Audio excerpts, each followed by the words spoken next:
For we are opposed around the world by a monolithic and ruthless conspiracy. For we are opposed around the world by a monolithic and ruthless conspiracy that relies primarily on public means for expanding its sphere of influence.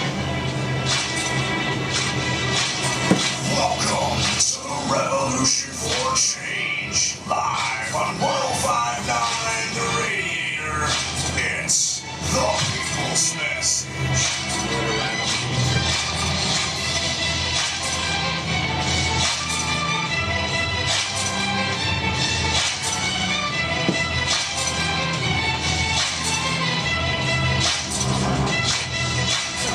Ladies and gentlemen, thank you for joining us live here on 105.9 The Radiator, home with a broadcast known as The People's Message. I will be your humble host for the next 3 hours. My name is Steve Hutchinson, and my esteemed co-host Adam Martell is joining me here in the studio as well. Adam, how are you doing? Good, Steve. How are you? Fantastic. In a lot of ways, fantastic. In some ways, I'm not so hyped up. I gotta say a couple things about this Boston attack. First off, our hearts, our prayers, they go out to the families, to the people that were injured, and the families of those who were lost in that tragic attack. We talk a lot on this show about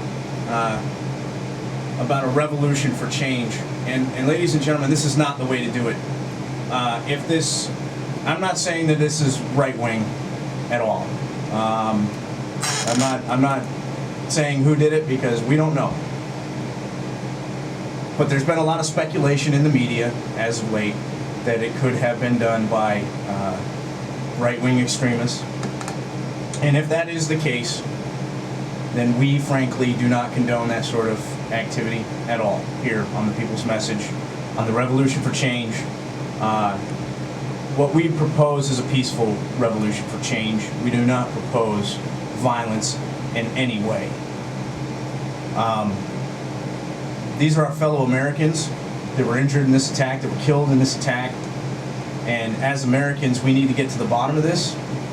And what I urge is that if there winds up being details that don't add up, then we as Americans need to pursue it to the ends of the earth. We need to make sure that justice is served, no matter what the outcome is, no matter how uncomfortable it makes us.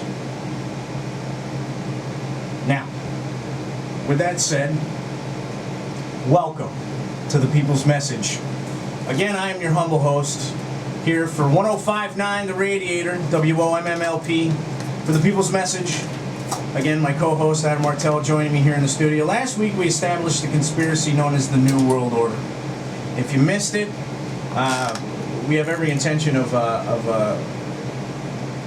doing another broadcast of it. Not live on the air, but we'll do a broadcast of it and post it to YouTube.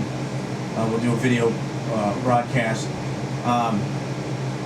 But we established a lot. We played you some sound bites from several mainstream media sources, as well as speeches given by many prominent politicians, former presidents, and powerful government figures. And ladies and gentlemen, we still are not wearing tinfoil hats. Folks, we didn't fabricate the New World Order, and we certainly are not the first radio program or people to be talking about it. We don't pretend to come to you with any new revelations. We simply bring you what is well known, what is established already, and what is well documented, so that you can get involved, so that you can prepare and protect yourself and your family, and so that you, with any hope, can help us stop the globalists' devious plans. Last week we presented to our listeners the concrete evidence that there is powerful elite out there bent on creating a new world order. Many former presidents were very familiar with the monolithic and ruthless conspiracy so mentioned by John F. Kennedy in his famous speech to the press. We established the front group known as the Council on Foreign Relations and its role as puppeteer shadow government. Let's play the CFR.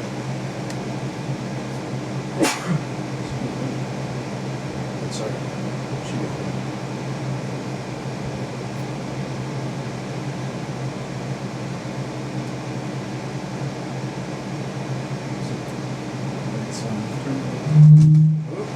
technical difficulties here on the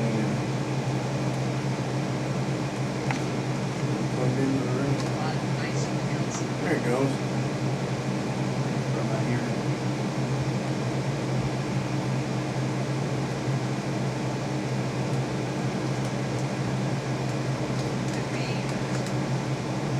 Well, we seem to be having some technical difficulties, but Hillary Clinton admitted that the CFR runs this country. In a YouTube video, you can look that up. It says Hillary Clinton admits that the CFR runs USA. There's another one also that says Hillary Clinton admits that the CFR runs this country. So you feel free to check that out. There's another front group that plays its own role of the global elite's ruthless conspiracy to create a new world order. And you may or may not be so surprised about who the members are. These are a lot of recycled names.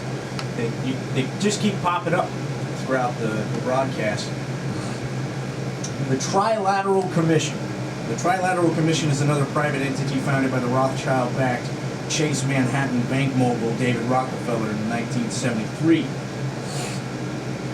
Other members include Alan Greenspan, former State Secretary Brown, former President George H.W. Bush, both Hillary and William Jefferson Clinton, former President Carter, Mr. Brzezinski as well, Henry Kissinger, and many, many others are part of this Trilateral Commission.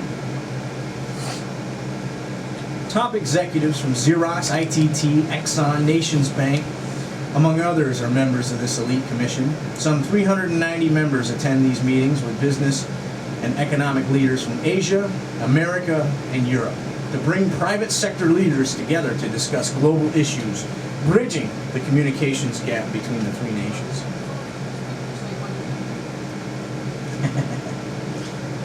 The founders of the Trilateral Commission envisioned a need, and I quote, need for cooperation in an era where deindustrialization and international dependencies caused the U.S. to lose influence and status throughout the world.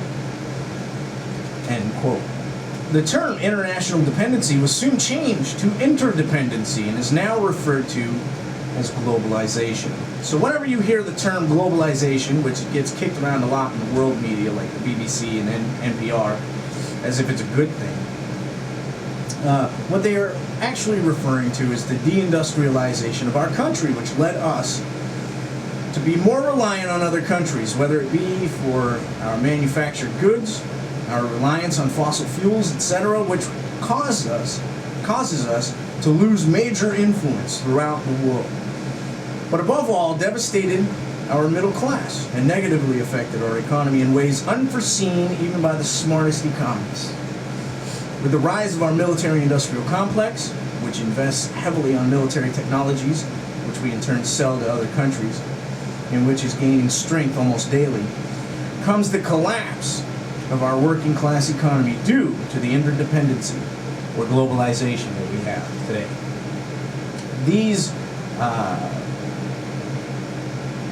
These were, of course, plans of the New World Order. This globalization was meant to bring continents and countries together for the creation of unions. The CFR and Trilateral Commission are the front groups that are leading the charge towards globalization. The Trilateral Commission, many believe, is an attempt to consolidate power of the traditional political structure to overpower sovereign governments. Now, the chummy attitude between politician and corporate leader alone could serve to create a viewpoint within the members that could be seen as a conflict with America's best interest. This is not an organization created by our government or instituted by Congress at the behest of the people. It was established by affluent, globalist elites seeking to institute one-world governments who have recruited to their cause such people as Dianne Feinstein, Paul Wolfowitz, Dick Cheney, and many others. All these recycled names that just... Okay. Well, I'm gonna pause here for a second. Breaking news in this bomb situation here. Where are we? We're on Fox News here. Breaking news.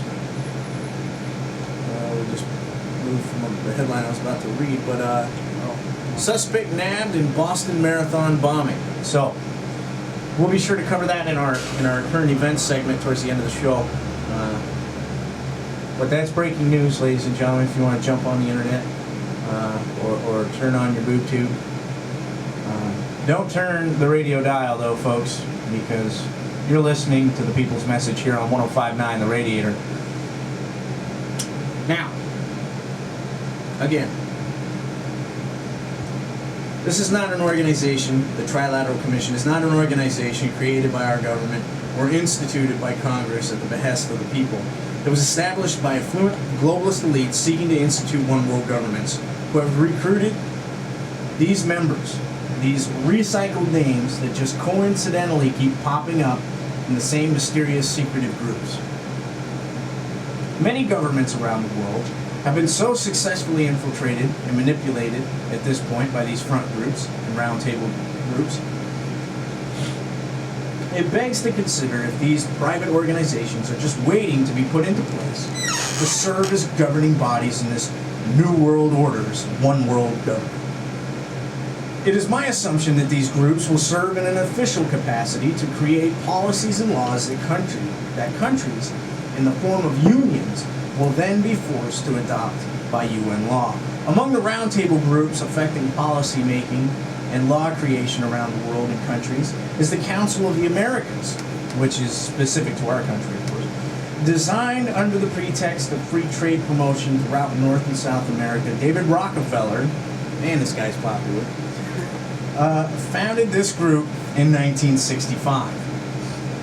Including big business members, bankers, politicians, and cabinet members, they helped to create the framework for NAFTA, CAFTA, and free trade areas of the Americas, most of which were drafted by David Rockefeller himself. Under the globalist belt are the Rockefeller groups, the Asia Society, the Population Council, Group of 30, World Economic Forum, Brookings Institute, and the Peterson Institute. All populated, chaired, and attended by some of the recycled names that continue to pop up in these globalist roundtable front groups. These influential people take the policies put forth by the like-minded globalists and put them into effect in countries throughout the world, including our own. Again, these groups are very dangerous in that they can affect changes to government, society, and laws without anyone even knowing where the change came from. And worse than that, these groups further exploit their vast resources to make you think that it's what you actually want.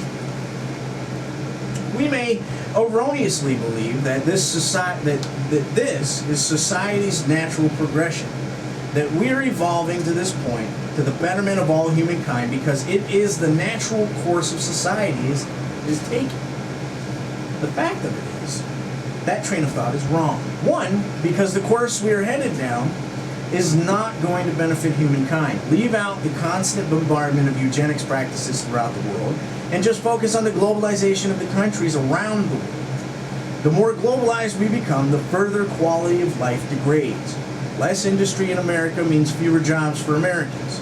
The more immigrants we allow into this country that are willing to work for less, the further we drive down the wages for those who seek an honest living. The lower the wages, the lower the quality of life becomes. Folks, I'm not advocating anti-immigration. All right, that's not what I'm advocating. Right now, we have this immigration push where Obama wants to just make everybody that lives here, that came here illegally, legal citizens of America. They're not looked at as criminals. They're not looked at for breaking the law. They're looked at as people who are displaced. Exactly. Thank you. And ladies and gentlemen, they're not displaced. They came here illegally. I think they should be given an avenue because let's take Mexico for instance. Mexico is a pretty horrible place to live. It's a third world country on the border of one of the richest countries in the world, and people come across that border illegally every day, searching for jobs, searching for a new life. But there are legal ways in which they can do this, okay? What I do not condone is the fact that they're really, reality says they're put into slavery by people that hire them.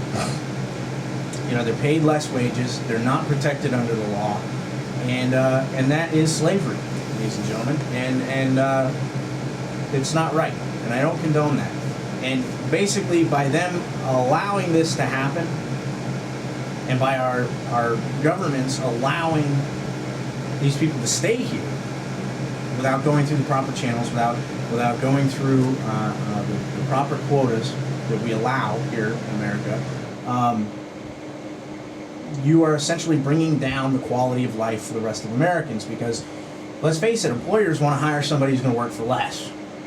And if that means hiring somebody illegally, they will do that.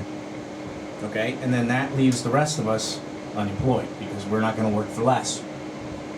We're not going to work for slave wages. The second reason is because we are being manipulated down the rocky path we are headed on. If you begin catering to human desires, begin exploiting our fears and weaknesses, the more distraction through entertainment you provide, the more we turn to sheep. And if you accomplish this gradually, slowly, and secretly, then you begin to change the groupthink of the collective. Now, we talked about collectivism last week as well, something that has been gradually put into society today. The evidence, my friends, is self-evident. Despite all the pull and power within the Trilateral Commission, the Council on Foreign Relations, and the Council of the Americas, they are still not the masterminds of this devious and malevolent plot. They are not the tippy top of the pyramid. They are not the string pullers. In 1954, a small group of the most powerful men and women in the world convened at a lush hotel in the small town of Oosterbeek, Germany, for a secret meeting. What was discussed at that meeting may never be revealed, but what we do know is that on that fateful day, what would soon be known as the Bilderberg Group was born. Core members who have attended these semi-annual meetings for decades control nations' entire monetary systems around the world, vast natural resources, political influence, and command entire countries. David Rockefeller, Henry Kissinger, Queen Beatrix of the Netherlands, and the Rothschild family. These are key figures who invite influential and powerful people to attend these meetings, with roughly about 140 total members in attendance. Now, they will tell you that there is no membership. That you are not a member of the Bilderberg Group, you are an attendee of the Bilderberg meetings. But media moguls from CNN, MSNBC, Fox News, BBC, NPR, Bloomberg, the New York Times, the Boston Globe, the Huffington Post, the list goes on for media moguls that attend these semi-annual meetings. Every U.S. president is represented, and politicians from around the world attend the Bilderberg meetings as well. Top world corporations, including CEOs and presidents from Halliburton, Monsanto, Pepsi Company, Coca-Cola, GE, big names like the Koch brothers and Bill and Melinda Gates. Royal families, including Prince Bernard of, I'm gonna completely butcher this, but Lippy Biesterfeld. I don't know if that's how you say it. That looks about right. Yeah, Lippy Biesterfeld. Queen Beatrix of the Netherlands, which we established. Big bankers like the President of the Federal Reserve, the World Bank, European Union, central banks are there. Every Euro Commissioner also attends the Bilderberg meetings. These are people that are not just influential folks. They have vast control over our entire globe. I mean, I cannot stress this enough. These are the most powerful people on the planet. All meeting. Bilderberg.org states that the purpose for the media blackout during these meetings, is so that each person in attendance can speak freely without being worried about what the people say or think. Because apparently, at the Bilderberg meeting, it doesn't really matter what you think. It also goes on to say that the group discusses issues that go on in the world that need to be addressed, And the Bilderberg meetings are a platform for solutions. Folks, this show is a platform for a solution. This show is where solutions can come from, because we allow everyone to have an opinion and to voice that opinion. And it doesn't matter if you have $1 billion in your pocket or $10 in your pocket. If you have a solution or an idea that could fix the issues that we face in this country, in this state, in the world, please give us a call here on the show at 1059 The Radiator. Our phone number here is 802-861-WOMM. That's 861-9666. If you have an opinion or a solution, feel free to give us a call. And for formality's sake, the views expressed are solely those of the speakers and do not necessarily reflect the views and opinions of WOMMLP, its management board, or any of its affiliates. Again, you are listening to 1059 The Radiator, home of the People's Message. I am Steve Hutchinson, your humble host. My co-host, Adam Martell, is also joining me here in the studio. And right now, we're talking about the New World Order conspiracy. Ladies and gentlemen, right now, specifically, we're talking about Bilderberg, if you're just joining us. Who gave these people the right to decide how the world should be run?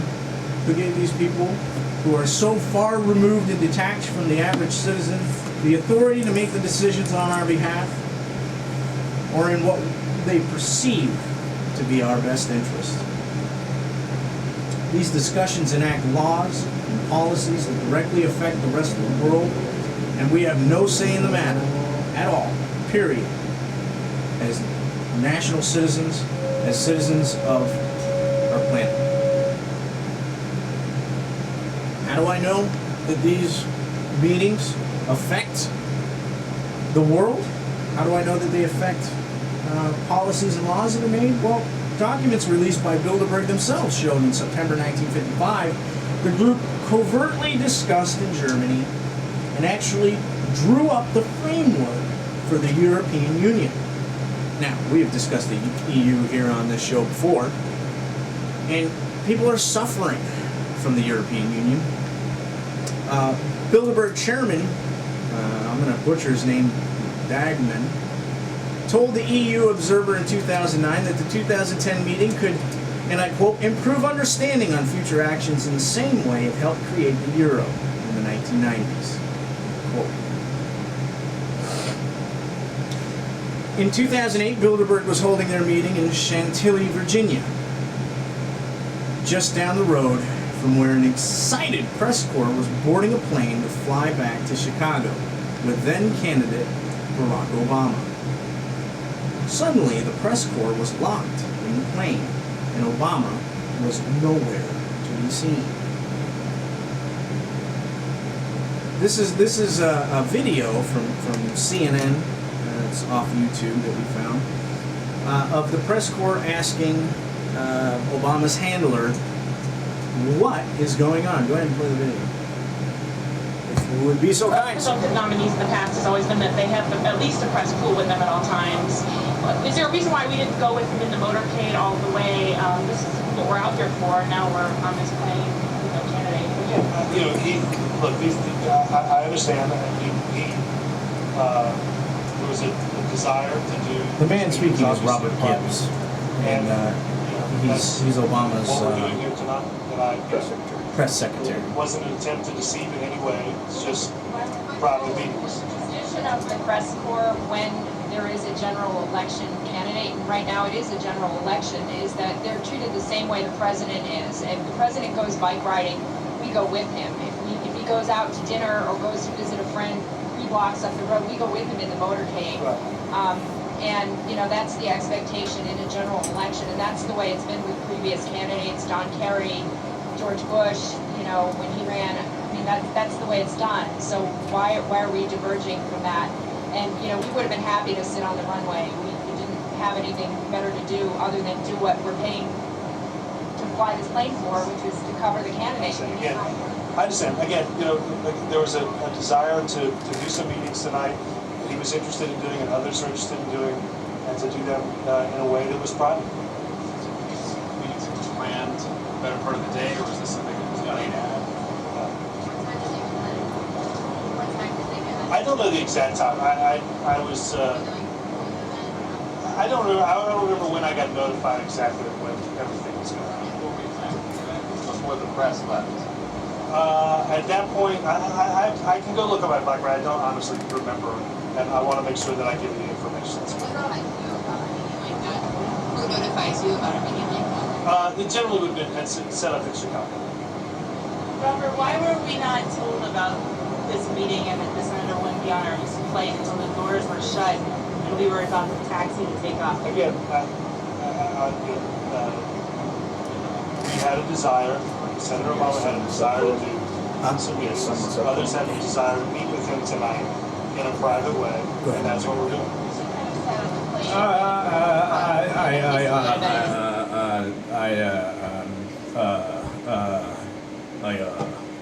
Yeah. Well, It's a pretty good impression of thank you. Robert Thank you. Gibbs. That's about what he said too. He offered absolutely no information.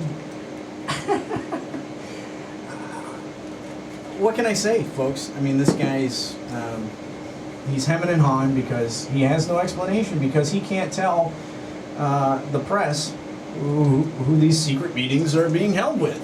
Yeah, I mean, what ultimately happens during a campaign is the press follows the candidate everywhere. I mean, if they stop at a bar and have a beer with the local residents, or if they go to a sporting event, the press is right there, and then that's how we as Americans get to know our potential candidates.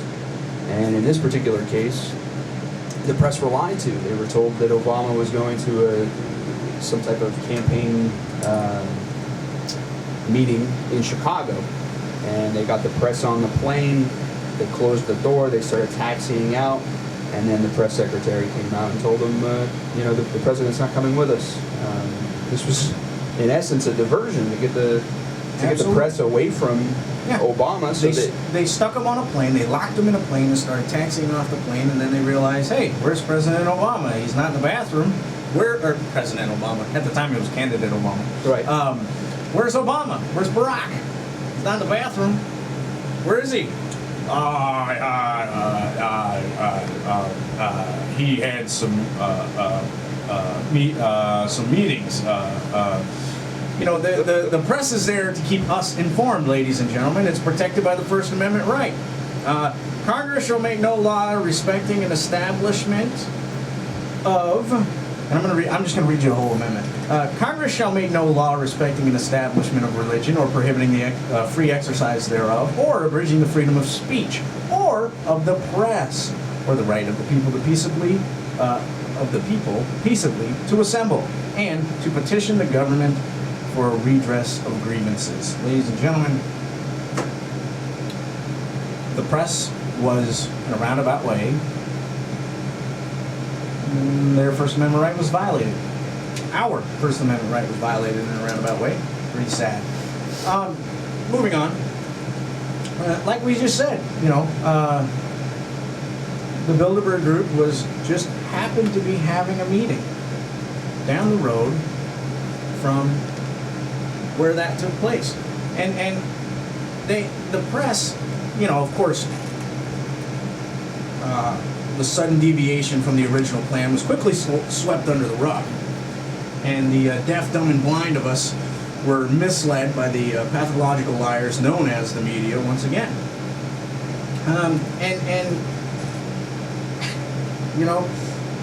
It was misconstrued. The shroud was dropped down. The smoke screen was implemented, and they said that he was supposed to have meetings with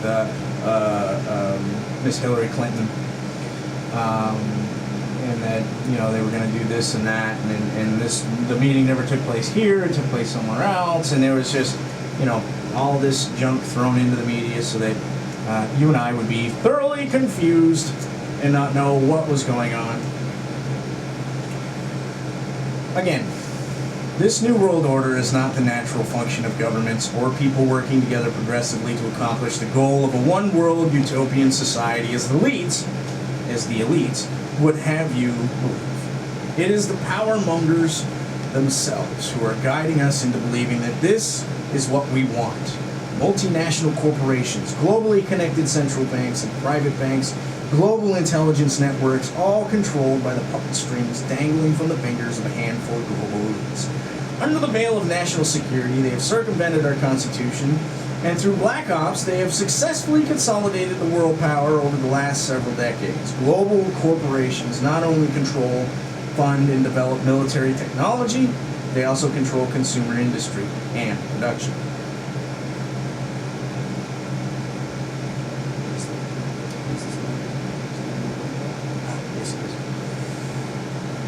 Now, sorry, having technical difficulties there a second. Global corporations not only control, fund, and develop military technology, as I said, they also control consumer industry and production, in addition to the corporate mainstream mass media, because we established already the members of the Trilateral Commission, the Council on Foreign Relations, several federal governments, and the Bilderberg Group are all the same people with the same agenda. These people know the human psyche. They understand the science of the human brain and have studied human desire. They take a lot of their knowledge from psychoanalyst Sigmund Freud, who studied group dynamics and became the father of public relations. In 1938, Freud authored the book Propaganda, in which he wrote, and I quote, "The conscious and intelligent manipulation of the organized habits and opinions of the masses is an important element in democratic society. Those who manipulate this unseen mechanism of society constitute an invisible government, which is the true ruling power of our country. We are governed, our minds are molded, our tastes formed, our ideas suggested largely by men we have never heard of. This is the logical result of the way in which our democratic society is organized." He further writes about the secret governors themselves and saying, "It is they who pull the wires which control the public mind, who harness old social forces and continue new ways to bind and guide the world." The global elite know and understand just how to distract and manipulate us, the people. Take, for instance, the fact that the media will interrupt news feeds to bring you the latest on Kim Kardashian and Tiger Woods. Add to that the narcotizing effects of fluoridated water and the psychiatric drugs pushed by Big Pharma, horrible instances of terrorist attacks, your economic struggles and the bombardment of superficial issues, and the upcoming war with North Korea, and you find yourself choking within the largest social smokescreen ever seen. We are so bombarded all the time, so burnt out from the garbage that's whirling around us like a tornado in a landfill, that people will completely stop and stare at the strangest, oddest things that catch their attention and amusement. In fact, Adam and I were downtown handing out flyers and trying to get some conversations going with our fellow Vermonters and citizens. We weren't having much luck. Some people were gracious enough to take our flyers, let us say our shtick, and wait for us to walk away before tossing our flyer into the garbage can. Some, not so much. But for the life of me, I was having the hardest time trying to get people to talk about issues, the things that we face, what they felt was important. So here we are walking up Church Street, and we see this huge crowd gathered in a semicircle around this one fella. So we stopped. Adam even took a picture of it. Did you meme that, by the way? No, I didn't get a chance to. No, you should meme that. I'm going to. We stopped, and to my chagrin, there's what appears to be a homeless guy wearing a hat with cardboard antlers attached to it, blowing into a log and stomping his feet in a pseudo beat, making paper dolls on a string dance. I'm sorry. Holy crap! Seriously, we are so burnt out with life and misguided by the elite that we turn to Jell-O and stand transfixed like a man has just been resurrected from the dead before our very eyes for a homeless guy blowing into a log with a couple of paper dolls he probably didn't even make himself. And his daily take from that whole thing was a jar, a huge jar, his whole take from that daily debacle was probably more than what I make working in government buildings. Ladies and gentlemen, this is exactly why our country is in the shape that it is in, because we have allowed ourselves to be distracted and manipulated. Our brains have officially turned to jello, and we're watching homeless people blowing in the logs. You know, it goes. I've seen it myself. Like if I'm on Facebook and I'm telling you about the New World Order, it's crickets, man. You can't get a response out of anybody. But if you post a picture of a cute kitty cat, or some kid who has cancer, with his bald head and all that, it's like city, man. Everybody wants to check out that picture and share it with their friends. But anything that has to do with anything of substance, anything that really matters in life, serious issue. Right. Nobody wants to take a look at it. They're too focused on March Madness. Thank God we got through that, because I'm sick and tired of hearing about basketball. but I mean, what is it with people that just they don't care? I mean, yeah, it's shocking. It is. It's amazing. I mean, and I think partially we've been burnt out. Like I said. We have essentially been bombarded with life and everything that we turn to jello from now on. We can't handle the big issues. We can't, and it's sad. And we need to do something about that. We need to be more informed. Another form of manipulation utilized by the elite is, and I also want to say, the guy was very original. I will give him that. He probably wasn't homeless. I kind of overindulged on that one. I'm sorry. I apologize. I might have stretched the truth there. He probably wasn't a homeless guy. He was pretty well dressed. And it was very original. It was very neat. I don't mean to insult him if he's listening. But really. Anyway, another form of manipulation utilized by the elite is the manufacture of problems to control the reaction to get the result they're looking for. This is often carried out by the means of false flag attacks. False flag attacks are carried out to manipulate the masses, to turn them against the one whose flag is being carried. In other words, false flag refers to an attacker carrying the flag of the one they're trying to blame the attack on. There's always an end that justifies the means.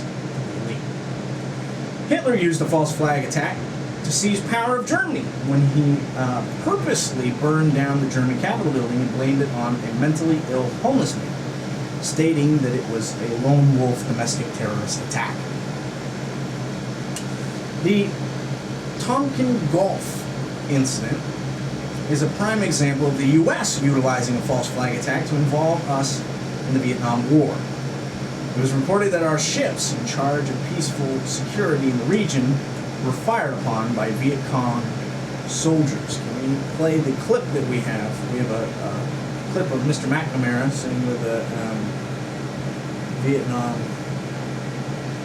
Oh, yeah. We're up. We're just having some technical difficulties with this. This should be lit up. It's not open.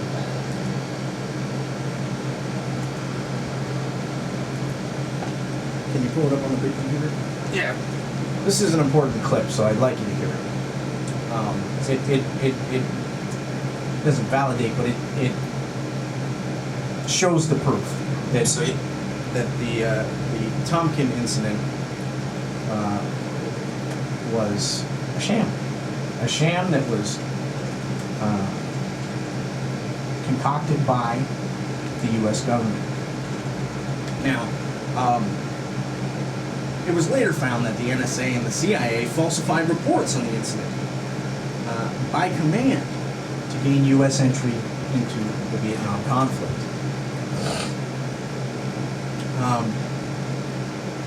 What can I say? I mean, it happens. It's happened in the past. It's happened before that.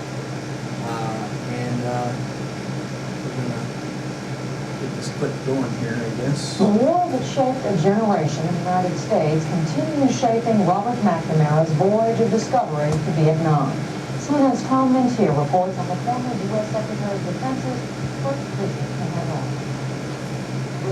Former U.S. Secretary of Defense Robert McNamara came to Vietnam like many Americans before him, looking for answers. The war in this country has been over for more than 20 years, but for many people, McNamara included, there are plenty of unanswered questions. He spent the past few days meeting Vietnamese leaders, both past and present. On Thursday, he visited Madame Nguyen Thi Binh. During the war, she was the foreign minister for the Viet Cong. Now she's the vice president of Vietnam. But it was the meeting with retired General Vo Nguyen Chat, now 83 years old, that provided information about an incident on the night of August 4th, 1964. It was the spark that ignited the Vietnam War, the Tonkin Gulf incident. 2 U.S. destroyers off the coast of North Vietnam were attacked 2 nights earlier, but reported that Vietnamese gunboats attacked them a second time. The incident moved American forces from the role of advisors to active participants.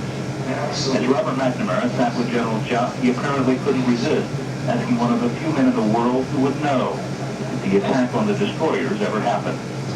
To this day, I don't know what happened on August 2nd and August 4th, 1964 in the Tonkin Gulf.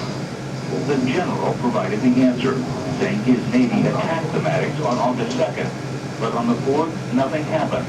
There was absolutely nothing, he said. The revelation may be important to historians. The revelation may be important to the people, to us. This shows outright that there was a false flag attack, that we were lied to involve us in a war that we did not need to be in. And 58,000 Americans died in that war over a lie. Over a lie. I mean, it doesn't get any more surreal than that. I mean, if you don't think that the government's capable of planning something, all you have to do is look at history. They've done it once. They've done it more than once. Yes, well. But think about that. 58,000 Americans lost their lives in Vietnam. If you don't think that those who came up with the idea knew that they would lose 58,000 Americans, or that they would lose a vast amount of Americans, you're being deceived. They knew full well the loss of life. And quite frankly, they saw them as expendable. They did not care. False flag attacks were used to cement U.S. involvement in World War I, with the sinking of the American ocean liner, the Lusitania, that was purposely sailed through hostile territory.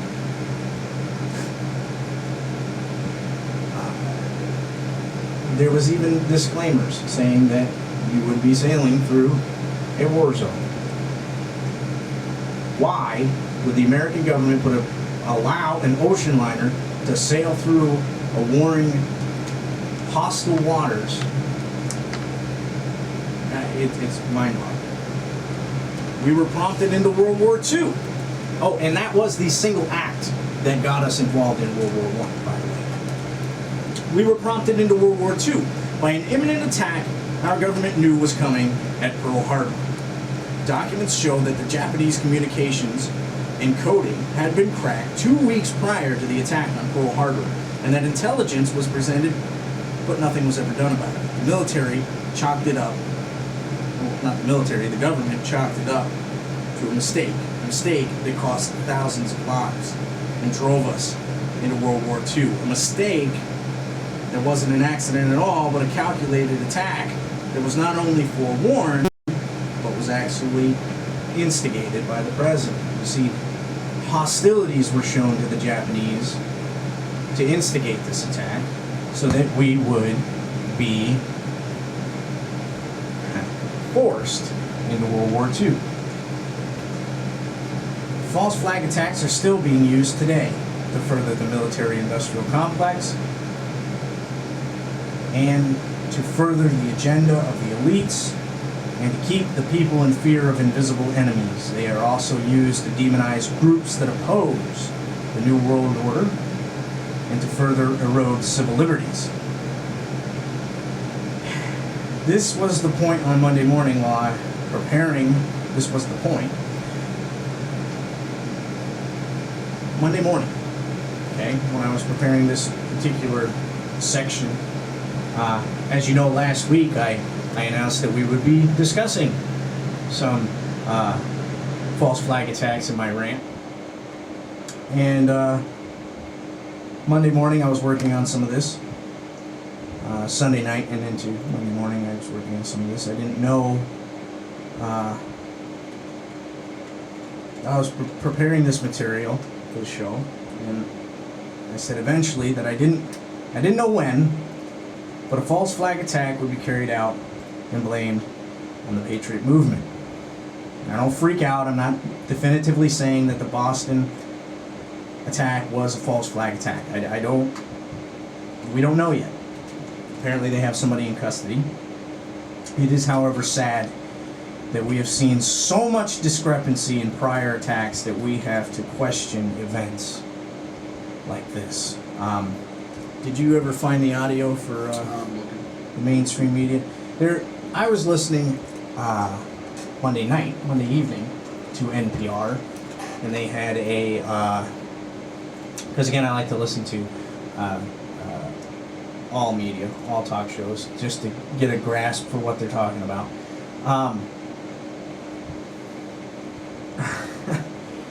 They had an expert on, or a correspondent on, who was there at the Boston bombing, excuse me. And she came right out and said, we have to keep in mind the right-wing extremists that the FBI have been warning us about that would attack us. We talked about that a few days ago, or a few weeks ago, I mean, that the FBI was warning about right-wing extremism. We also mentioned that the West Point released a report talking about right-wing extremism being dangerous and potentially could lead to a domestic terrorist attack. Now, let's play the video here that we have of the media blaming. Peter Bergen. Peter, does this, obviously we don't want to speculate, we don't know what this was, but is there reason for people who deal in counterterrorism to think that this is an act of terrorism, or suspect it strongly at least? Sure, although I'm reminded of Oklahoma City, which was a bombing, which was initially treated as a gas explosion, so first reports were often erroneous. Right. But, the fact that there were two explosions and two bombings, one of the things I've been looking at is once the device, the device is found, what kind of explosives were used? So, for instance, if it was hydrogen peroxide, this is sort of a signature of Al-Qaeda.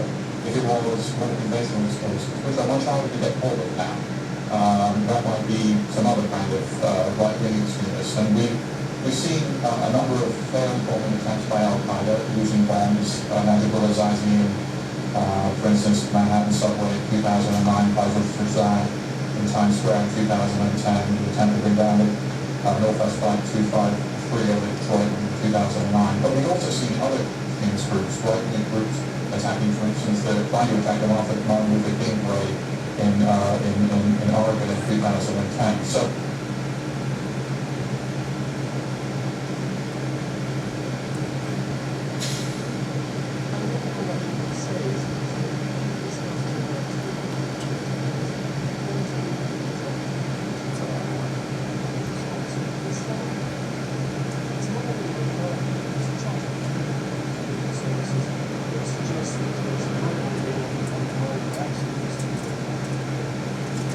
radicals, but people hold radical extremists attacked in the past. Indeed, but of course the Oklahoma bomb, of course, which was attributed initially to Islamic terrorists, it turned out to be homegrown. Yes, exactly. And there's reports that happened on the I'm not going to say the book because I haven't had time to check it out, but that happened also on Patriot Day, which is today, the first Monday of the year. So that might have a special significance. And we know apologize for the volume there on that one. That one was not so great. I was trying to get on one. There you have it. I mean, they just jump to conclusions. We don't want to speculate, but let's speculate.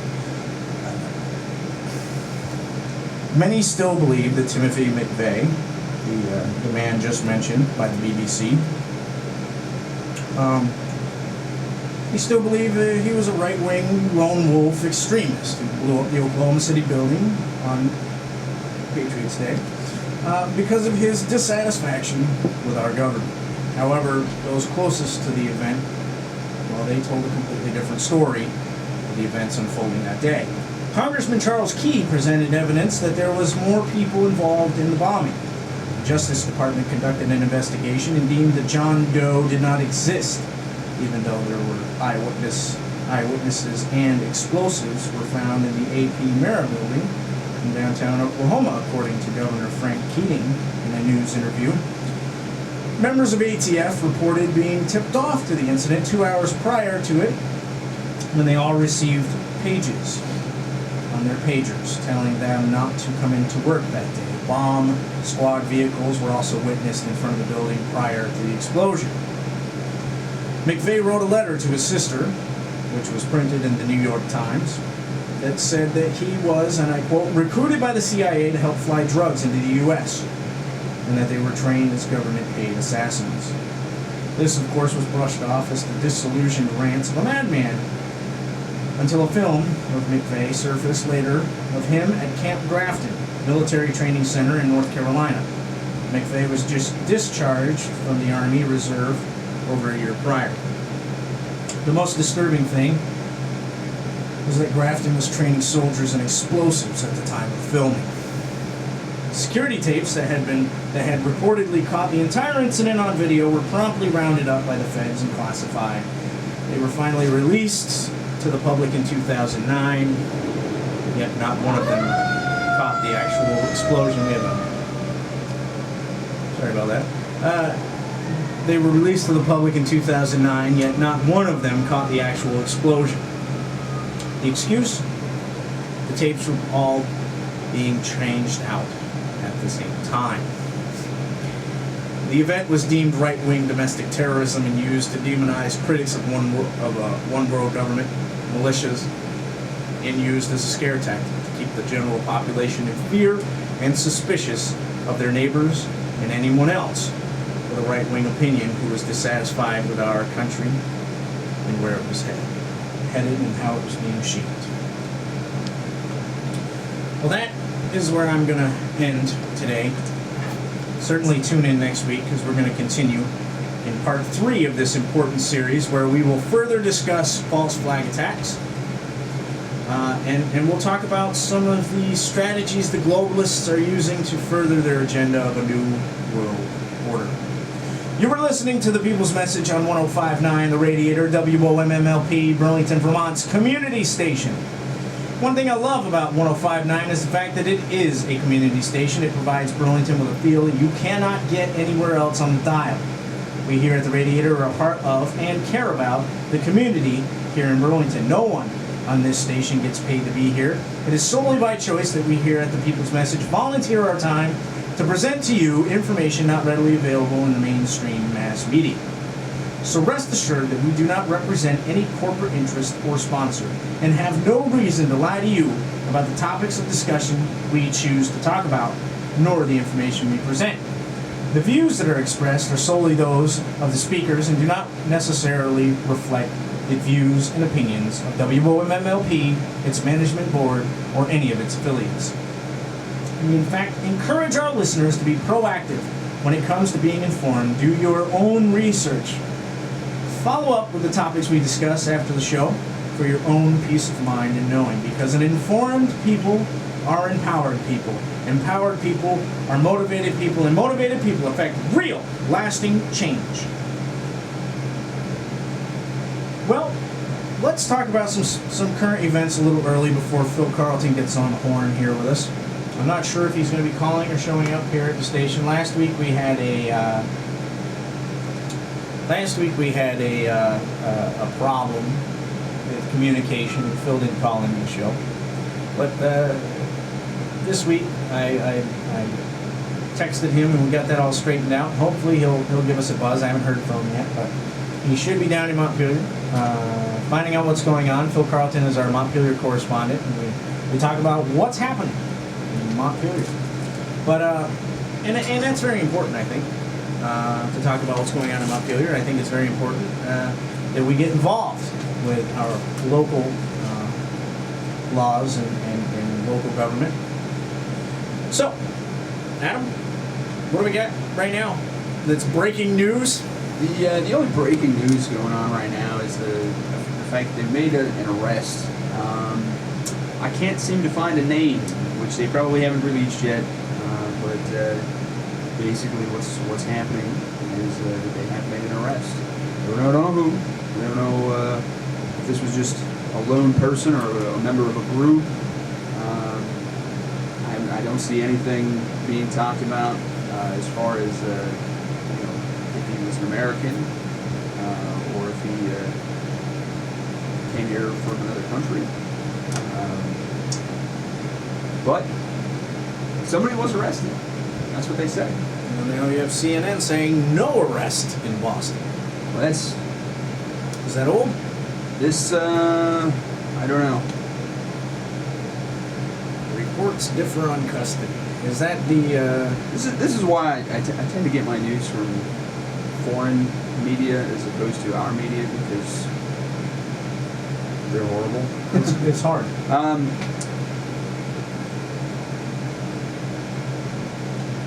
CNN's actually reporting that there was confusion over the reports of an arrest being made in connection with the Boston bombings. This article was from today, about 2:46 p.m. Eastern time, so not too long ago. A little over an hour ago. But yeah, I don't. Other than that, I'm not really sure, man. I would say that we'll have to keep waiting for that one to develop a little bit. Let's jump over to Fox and see if Fox said something about it. Oh, they did. Fox was the first one to report it. Right. Fox is saying that a law enforcement source has told FoxNews.com that an arrest made in the Boston Marathon bombing. So, I mean, if you want to... You're getting conflicting reports, ladies and gentlemen. We urge you to get on the horn or get on the internet and find out for yourselves. We don't have a television in here, so we don't know what's going on live on TV, but certainly worth. And according to NBCNews.com, the FBI is seeking a man that was seen with a bag near the blast. There's how many millions of people that were there? Yeah, there's like a million people there at this thing, and I'm sure half of them were probably holding bags, and 2/3 of them were men. Ladies and gentlemen, thank you, MSNBC, CNN, NBC, CBS, Fox News, for all your hard work in confusing the holy crud out of everyone. Yeah, there's no doubt. It's really hard to try to find news when news sites are constantly jumping to conclusions about one thing or another, and then obviously they're in competition with one another. Absolutely. One thing that I did read, I got an email from the Vermont Right to Know GMO group that's pushing the Vermont Right to Know bill, lobbyists, that it's going to discussion in Montpelier. Finally, it's made it through to where it needs to go, and there will be a vote, or at least a debate. So we'll find out soon. Go ahead, do like I'm hesitant to bring this up, but I mean, if anybody feels so inclined, Infowars.com has a pretty good article. It's titled "Boston Bombing Culprit Identified?" ? So they're asking the question, but it basically what it has in this article is a whole bunch of pictures of different suspects. Basically, what they have is pictures of what the bag that they believe the bomb was put into, and then what they have is different pictures of potential suspects carrying what appears to be the same bag that may have contained the bomb. But it's actually quite interesting to look and see some of the different videos and still shots from security cameras. There's several pictures of different men talking on cell phones, carrying what appear to be pretty heavy-duty bags. And one thing about the pictures is that they're actually people who are they appear to be wearing combat boots, which is pretty rare when you're just out hanging out. I mean, Adam has combat boots at home, and I don't see him walking around town with them. No, but some people do. Some people do, and it's just speculation, folks. All of this is speculation, from Infowars.com to CNN.com. It's all speculation at this point. So, take it with a grain of salt. Take what we say with a grain of salt when it comes to this issue, because we don't know any more than you do. And we're looking at the same sources of information that you are, sources that we all know are corrupt, which we have established in previous shows and in today. So, moving on from the Boston thing, it's a sad situation over there, and like I said, our hearts and prayers go out to all the victims and their families. So, what do you think, Steve, of the reports that came out of Boston indicating that law enforcement personnel or city officials of some degree or another had shut off cell phone service to the city immediately following the disaster? I mean, they cited... And then the media... Well, I mean, the bomb squads came out and said that it's generally... that is generally done after a bombing like that because some bombs are set off via cell phone. And they generally do that now, this is something fairly new that they just started doing within the last few years. Well, here's what I want to narrow it down to. Is that the Boston officials said that they shut the cell phones off. Local media, as well as national media, contacted AT&T and Verizon specifically to ask them if they had received a request to shut off the cell service to the city. Right. They had received no service or no request from the city to shut off the cell phone service. Yeah. So who did? Now I understand that during the emergency, during especially initially following it, a lot of people are going to jam those cell phone towers. I don't know how many callers can call through one cell phone tower at a time, but I imagine that at that point people were calling friends, people were calling family, checking up on them. Overloading the circuits. Right. But the city of Boston, the officials that spoke to the media, said that they shut off the towers. So it wasn't an overload in the system. It was actually shut off. That's what they said. But again, the cell phone company said that they received no request. Honestly, you gotta check. Do they check the sources and but the do other they have part does the city of Boston or Homeland Security or I don't know any local agency or any state agency have the ability to jam cell phone signals at will? Well, we do know that the military has the capabilities of doing so, and the military were on scene. I guess, that's the only thing that I can any conclusion that I can come to is that it had to have been the military, it had to have been the government in some capacity. Maybe it was the NSA, for all I know. Yeah, like I said, it's all speculation, and we can't. There's just no. There's no evidence. We have no evidence. They haven't released any evidence to us. And again, you got to check your sources on the information that you get. Look at who they are.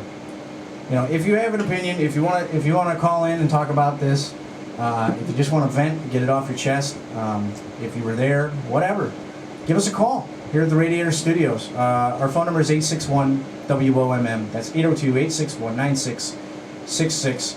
We're on Facebook as well, the People's Message community page. You can load us up on Facebook, leave us a comment.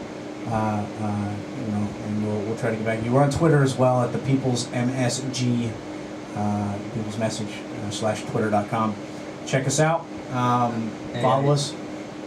Not to interrupt, but going back to this arrest that they say was made. Yeah. Fox News is now saying Boston police and the FBI say no arrest in bomb case amid conflicting reports. And this is what they do. This serves to further confuse the populace so that we don't know what's going on, so that, you know, it's mass confusion. It's mass confusion for everyone, and it's useless. It's really, really useless. And again, if you'd like to call in, if you'd like to make a comment on anything at this point, we're just kind of buying some time right now until we either get a phone call from Phil or Phil comes in, our Montpelier correspondent.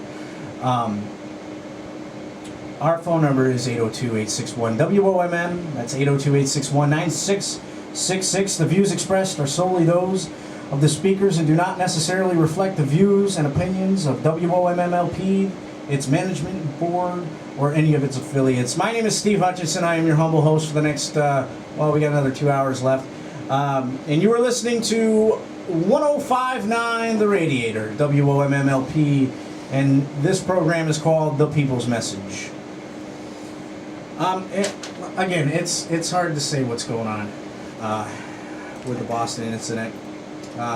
In further news, though, a representative, was it a representative? A senator. A senator was sent a letter containing ricin.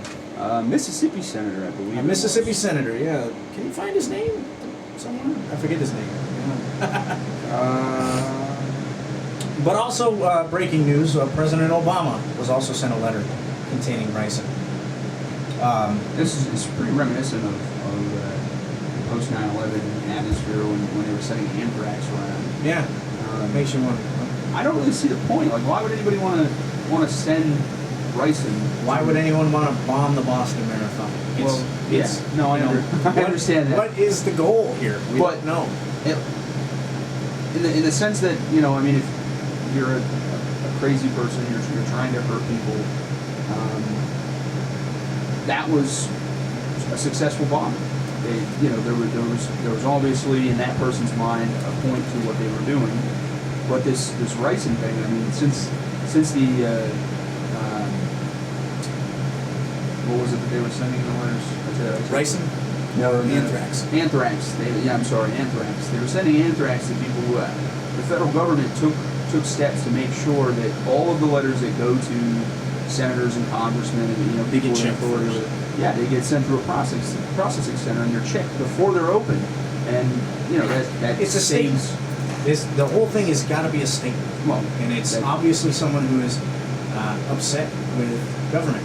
But why even attempt it? You know it's not going to make it there. These processing centers are going to pick it up before it gets into the hands. It's simply a statement.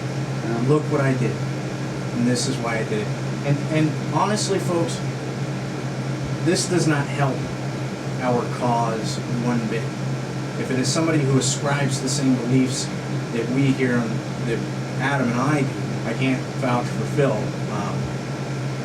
but if they ascribe to the same beliefs that we do, that they are awake and they know about the one world government, the new world order agenda, the global elites, and they are trying to send a message, that's not helping, ladies and gentlemen. That is simply causing the ability for our federal government to crack down, tighten its leash, and further erode our civil liberties.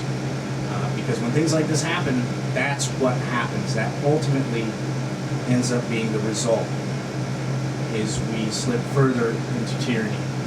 And, look at the revolutions that have taken place in other countries. That is exactly what happens.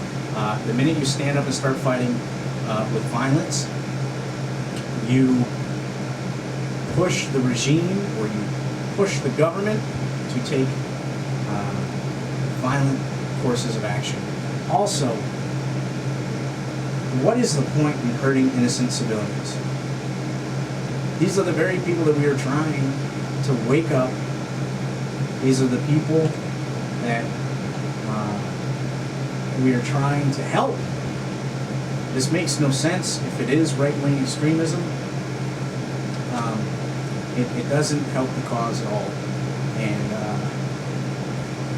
I gotta say, honestly, I don't know what it is. It definitely reeks of domestic terrorism, and we, Adam and I are inherently suspicious of these events either way. So we'll just have to wait and see. Again, if you want to phone in, you want to talk about it, studio numbers 802-861-WOMM, 802-861-9666.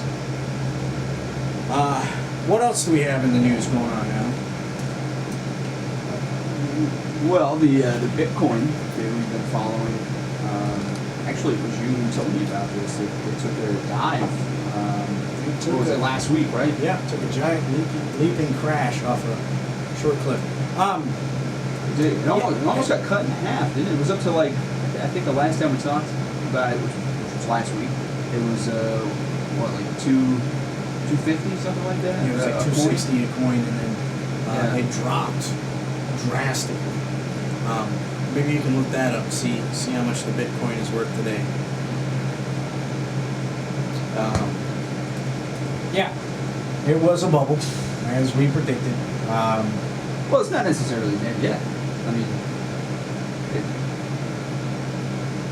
it's not over. I mean, people can still buy Bitcoin if they want to. Yeah, but the people that did invest in Bitcoin took a huge loss. That's only well, yeah, in the short term. In the long term, I mean, who knows? The Bitcoin might go back up. But anyways, it could. It possibly could. I'm not saying that it won't. I'm just saying it crashed. Right now it's 63, about $63, and the high is like 102. So yeah, pretty much like 60-65% loss. Yeah. You got to be careful when it comes to currency like that, because it's not always it's not reliable. There's nothing backing the Bitcoin really. It's just whatever faith people want to put into it. Really, and some people were talking. Natural News was talking about it being a stress test. And if that was a stress test, then it probably failed, because that was a pretty big drop. Oh, we have a call coming in here. This could be Phil. Hello? Hey, Phil, how's it going? All right, we got Phil on the line. Let's see if we can figure this thing out. Hey, Phil, how's it going? Doing all right. Doing all right. What's going on in Montpelier? I wanted to first on Bitcoin. Okay. Did you hear why Bitcoin had gone way up? No. The Winklevoss twins, who sued the founder of Facebook for a bunch of money.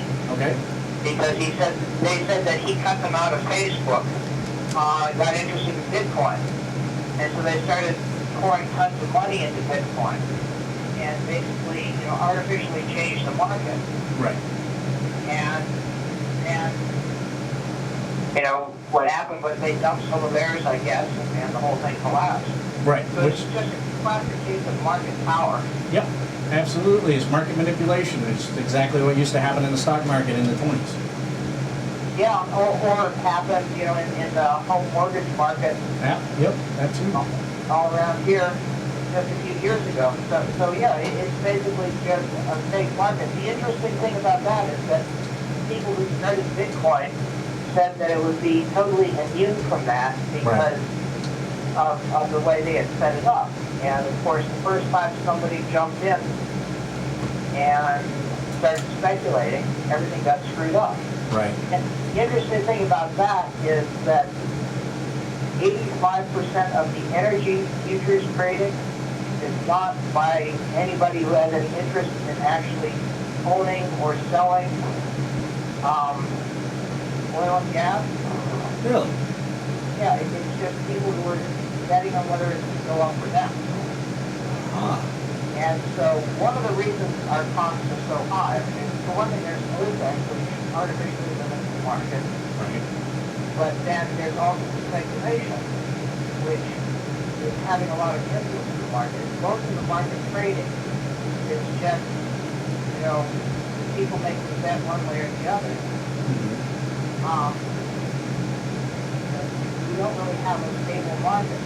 We have people betting against the people who just want to buy and sell oil and gas. Right. That is, not people who Oil and gas stocks. who own an oil well and they want to sell it. Yep. And generally what they want is a stable price, Right. the highest they can get for a stable price. Yeah.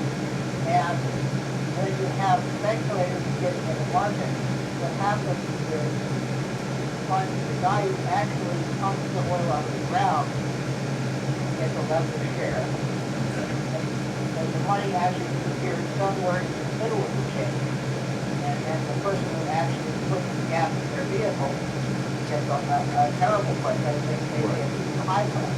Right, because they're paying everybody else. Because, yeah, but I think some of that is speculative. Right.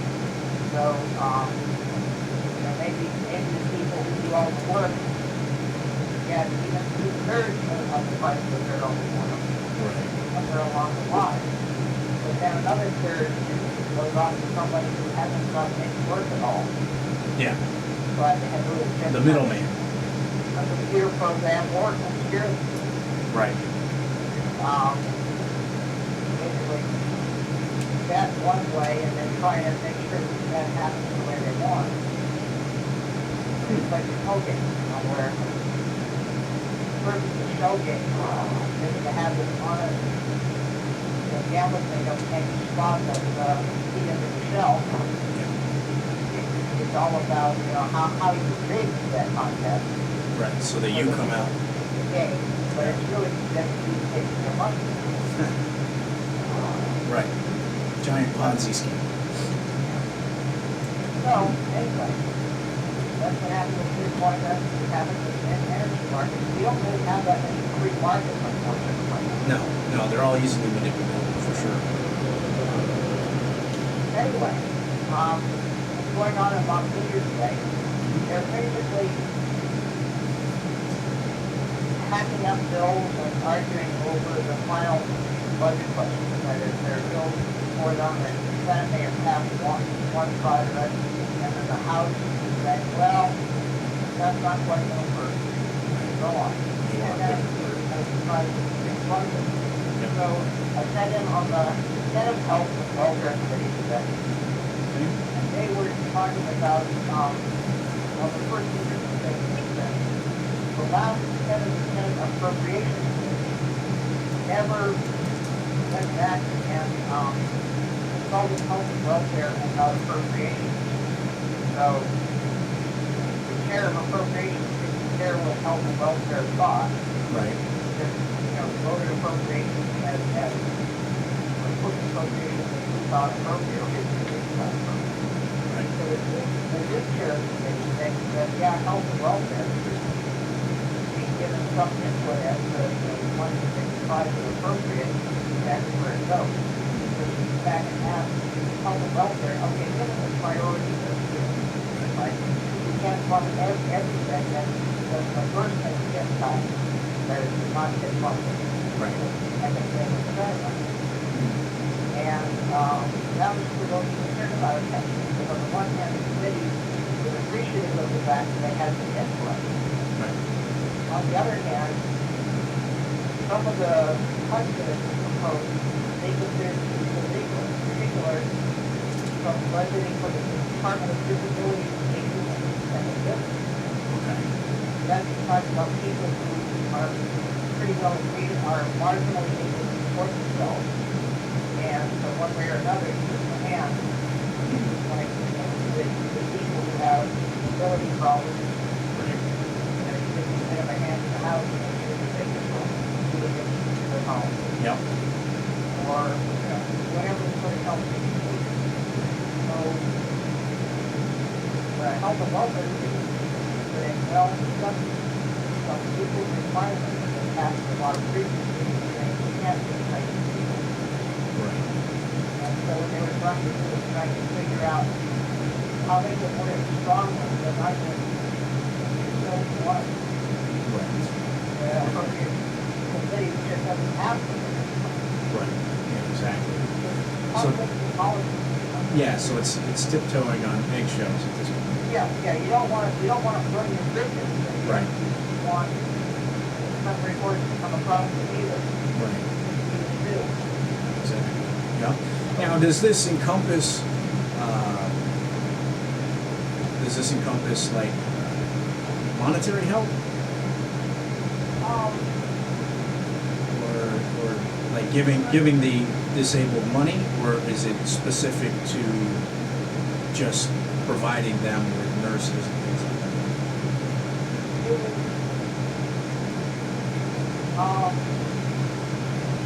Or was it unclear? Talking about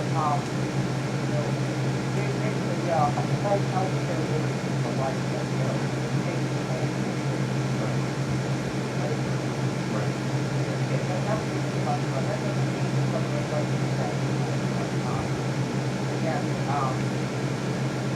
I think the most they're talking about is somebody wheelchair bound. Sometimes they can't get in the house. And that they pass the law to get back to the building for one to help. And stop it. Yeah. Something that came up later in a different area is that Reach Up is a job training program.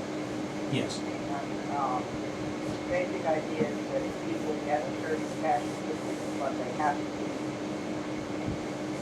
following a set of rules which involve volunteering and training and work. And so the proposal is to have that in 5 years. And what people helping welfare is saying is, okay, you're just going to cut people loose. You've got to have a comprehensive plan or idea of what you're going to, what is going to happen to those people. You've got to figure that out. Because, the idea of helping them decide to get any help and that doesn't make a lot of sense. Why you're going to cut people loose? Cut them off. Why not do it early? Right. Not spend money. And Reach Up is, I mean, it has a limit to how much they're going to give them, and it also has a limit on, you have to be out there looking for a job at the same time. So I mean, I think 5 years is actually pretty. I mean, how long does it take to train somebody? Yeah, it's fairly generous in terms of that, although I think the issues are people are sometimes coming into the program with a lot of problems. Right. And sometimes people have problems with, say, disabled children or sick children, and so essentially they're still in the program. Yeah. But they're not really able to progress in it because they're dealing with other stuff at the time. Absolutely. Get over addiction or whether they have to get here right now. Right. And go ahead. The other thing is just as a program, it starts out where you have to volunteer, and so you're not necessarily getting trained or training something that they're really don't end up getting a job in. Right. So if you're in an area like the Northeast England, it's much worse. Yeah. Transportation can be an issue. And unfortunately with the state, when we do provide help for people, a lot of times what ends up happening is that the state will just cut you off completely, or they will take more than what you've actually gained from the employment that you've gotten. Yeah. And the good thing about Reach Up is, again, people have a pretty personalized situation. Right. And, they work, they up in that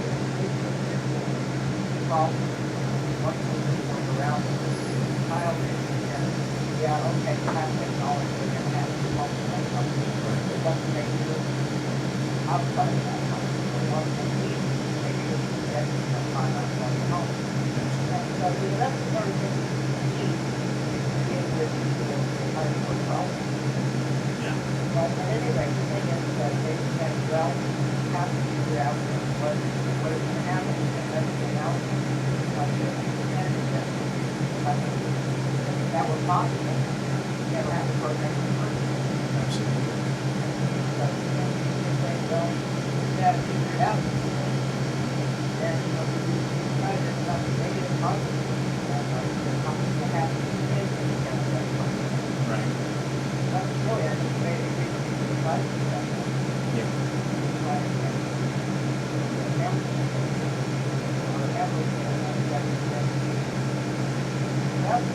Right.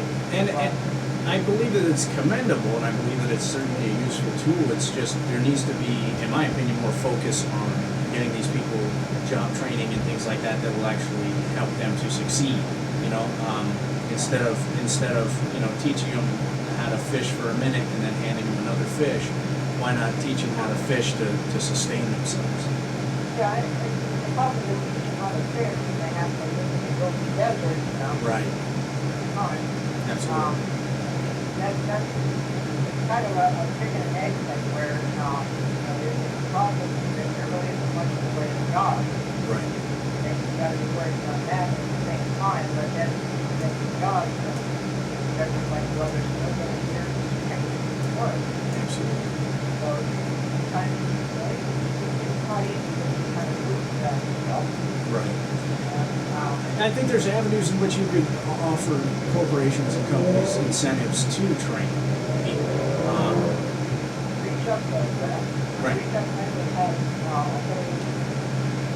they have one job housing. Right. Basically, that's the way to say, what kind of jobs do you have there at entry level? How does the company go? That's why I'm finding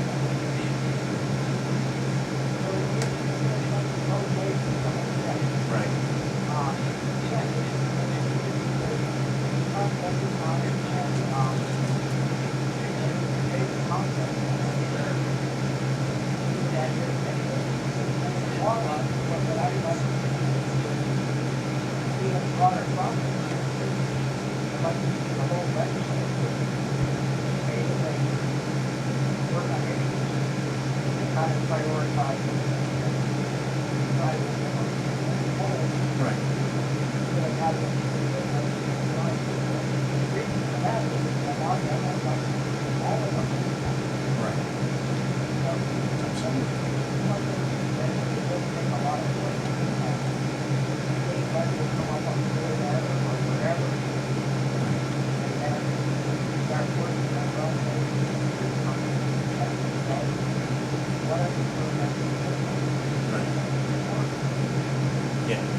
Yes.